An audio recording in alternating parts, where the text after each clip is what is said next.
We haven't necessarily seen it do too well in LCS. It does take a little bit longer to kind of come online, but it's all going to be about how well he's waiting for the right moment. Very, very patient. Is he going to get rewarded? He finally does. A Blaze Olive realizes he stepped too far forward. The permafrost and the flash. Oh! That is a clean first blood from Dignitas. Good job. Sejuani has very powerful ganks. As soon as he gets level 6 as well, can pull a repeat off there. A Blaze Olive to be able to do it by himself. Burns the flash early on a Blaze. And now you know Santorin with the ultimate from Sejuani. Huge threat. He's actually going up to Armut. Oh, Armut sidestepping Revenge's approach here. Santorin waiting for a flash from Revenge before committing the Glacial Prison. Goes for the permafrost. Beautiful patience from Santorin there. Second dragon pretty easily. Mid lane has pushed in due to his ganks. Yep. Bottom lane pushed in as well. Gives you another easy dragon pickup here. So all really dang good for Dignitas right now, though. It is difficult for Immortals composition at this moment to kind of operate in what Dignitas have just been able. Early you can get his Muramana and everything, because that poke damage is really going to be painful. And that's going to be the big thing for Dignitas as they start setting up for the last two objectives, or the last two dragons of the game, which is Hextech Soul. That is a dragon you do not want to give over easily, Immortals, even if you guys are behind. Holds onto his TP, says, you guys are fine, just escape. I will push down mid. Oh, great bubble from Biofrost from Fog of War. Forces the flash and the heal from Fleshy. And now Spawn needs to be careful about how far Kenvi gets on board. A Blaze Olive also flashing, looking for the root, looking for the damage. Revenge Gale goes all out, looking for Santorin, and Kenvi fires shot and true, landing on the backline on Santorin. Teleport, he's already TPing to the mid lane. Santorin has Glacial Prison once again. Immortals just trying to hold them off as long as they can. Kenvi, oh, he doesn't have Smite, but he secures the dragon. They get out at the price of Revenge, giving his life willingly so that they could escape with the third dragon. Looks like a Blaze Olive is not going to make it out alive either, and Dignitas, they sacrifice that third dragon, but clean up 2 more kills for themselves. All right, let's see how much they can actually take with this, because with Rift Herald, this is going to be a pretty strong push. Outer tower is definitely dead. Secondary charge here, plus trying to keep up pressure with Jace mid and a 4-1 from Dig, looking to get even more. Rift Herald, charge! Good job, Shelly. You did a damn good job out there, soldier.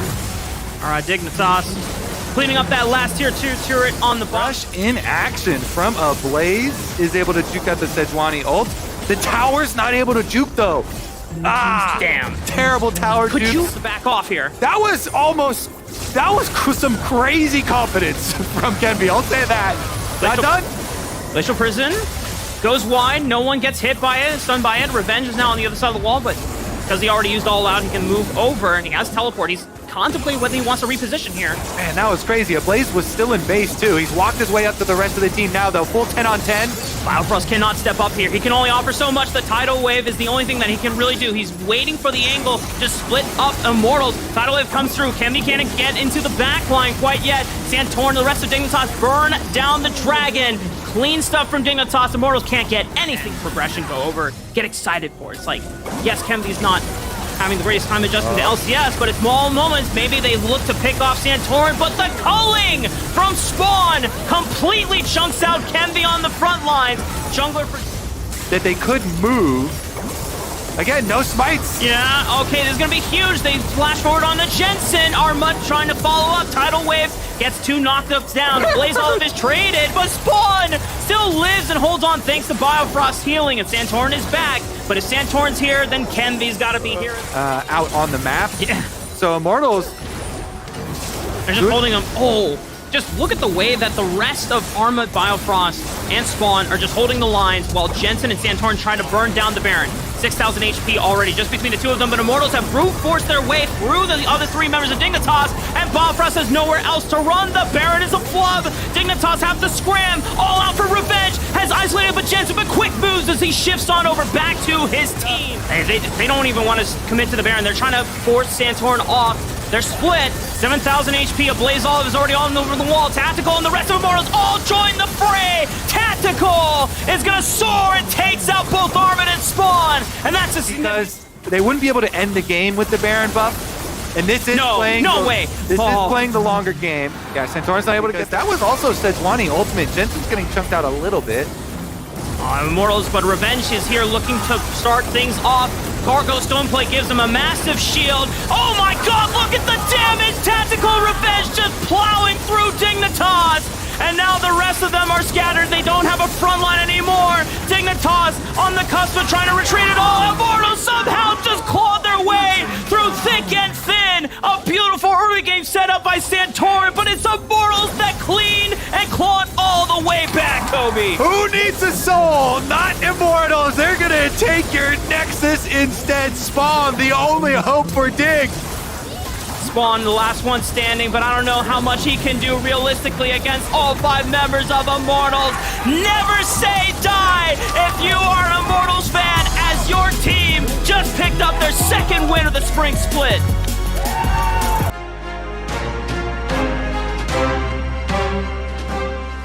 Enjoy it. I do think it has a pretty strong laning phase as well. It scales incredibly well. And the Bela allows champions like Kalista to play hyper aggressive, and I think Interesting. Perfect. Okay, wait, hang on. Oh, River is gonna come through looking topside for a gank. How do I? There you go. Clear the screen. Clear the screen. How do you do it? Okay, there we go. Just wanted to make sure. Congratulations, you did it. Woo! You drew an arrow. All right, well now River wants to make the dive, and I don't think Revenge is getting out of this one unless he can go make a. Oh, River! Unfortunately, cannot save Licorice, but it is a 1-for-1. Trying to potentially threaten on this bottom side. River's getting really aggressive, looking for a second dive. Lens is already burned by Tactical. How much longer can he live? Flashing away from danger. River and Stixxay hop, skip, jumping forward, looking for the damage. The spears are stacking.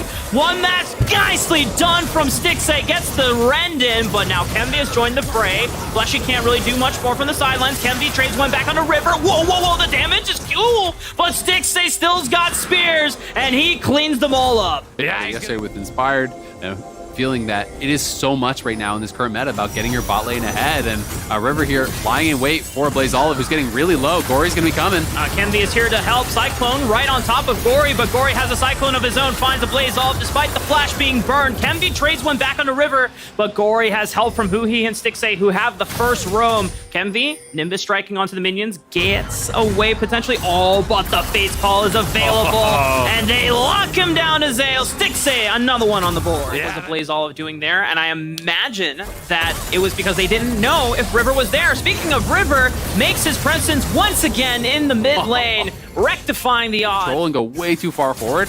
I don't think there's any way that Wukong could just straight up dive into the Renata. And already, 6A Gory River, they're so far ahead, and they want to continue that lead further. Oh! Beautiful stuff from Huhi. Did you see that, Azale? Play as well, Azale. That gives Huhi the status of 5th most all-time leader on assists. Passing. They're kind of that in-game coach, right? They can calm people down. They can really help kind of foster growth and have direction for your team. I don't know if Immortals, you should really fight this. I mean, they just feel like they are inclined to walk in, but the Dragon's already gone, so what are you getting out of this fight? And Gory is coming in for the flank. He wants to look for it. Upsconic Duck does not connect, but he still has flash. Yeah, they're fighting back really, really well. Not able to actually fully get those engages. The flash in from Gory didn't get anyone into the wall, so there wasn't actually the stun. It was from Talia. Make it really, really difficult for this short-range comp. And we're getting to the point of the game where that 3,500 gold lead, oh, just as I say it, a Blaze Olive is gone, baby. Golden Guard. 3 right now, but Huhi is taking a lot of damage himself. Forced to flash, but he still has the hostile takeover and wait for Immortals to fully commit before he throws it out. All right, it hits onto 2. Kenvi going in with the Cyclone, but everyone from Golden Guardian is just keeping Kenvi out of the club. No one is getting into the Baron Pit, and Golden Guardians just get to walk away freely with the objective on their side. Oh, but they're flashing back in. Flash from Licorice. Kenvi is stunned up. Clone, can he get out alive? He's running for the hills, but Golden Guardians are still on their side. Man, but this one, they have to contest. They absolutely have to. And this is that time in the game where if you can afford it, buy a stopwatch, buy an elixir. This is the fight that either keeps you in the game or the game is over really on the Immortal side. So you've got to go all out to try to get that. Golden Guardians just want to extend their gold lead. They need to make sure that they leave themselves enough time Immortals have in this game. Golden Guardians just taking their time at this point. Been stacking up the dragon this entire time in Immortals. Unless Kenvi, you can find a miracle out of nothing. Goes clones in, but it's too late. It is secured, and Kenvi flashes into the wall. He's got nowhere to run. He's just buying time for the rest of Immortals to get the hell out of there. You all better run, because Golden Guardians are coming. He throws himself in there, catches Hostile Takeover onto one. A Blaze Olive will fall. Revenge throws River into the wall, but if you can't take out the backline, then there's no hope at all. Yeah, Mortal's not going to have enough left in the tank there. They were arriving to the dragon just too late, simply put, not able to get there in time. Kemi tries to go for some heroics, tries to look for that smite steal. Wasn't able to make it happen though. The soul is secured. They get a couple kills on the way out, and now Tactical and Flashy have got to run. Tactical's in trouble. Nicely done. River Q flash forces Tactical to flash as well. He still has a cleanse to play with, so if he gets stunned by that permafrost, that might be the next thing burned. But Golden Guardians, all they want is to continue pushing into the base before their Baron buff expired, and the rest is history here for Immortals as we have another fight. Revenge on that death timer. And just making sure that they set up everything necessary to close out this game. Golden Guardians, they are just moments away from closing out a nice 2-0 week for them, bouncing back. Kenvi is going to throw one last-ditch effort, finds River, but you got to make sure you can find a way to take out Stixay in the end, and they don't even take out River. He still lives through it all. And now Stixay, he's in a one-on-one against Revenge. He's got members behind him, but they still can't take him down. Stixay lives through it all, picks up a double. Licorice dashing over the wall, wants to get Fleshy as well. The flash is, holy damn! What was that, Corey? Just catching a Blaze Olive before he even gets away. God, Golden Guardians. Now I know why Anera was not worried at all in that interview with Travis. He was like, it's just fine, guys. We're gonna be just fine. A nice statement, back-to-back win, and hell of a week for Golden Guardians to end it off. Yeah, looking really strong in this one, Gory. That final kill looking flashy, just grabbing a hold of a Blaze Olive, pulling him off the wall. They're going to play around with the fountain, but they will eventually finish this one out. A 2-0 week for Golden.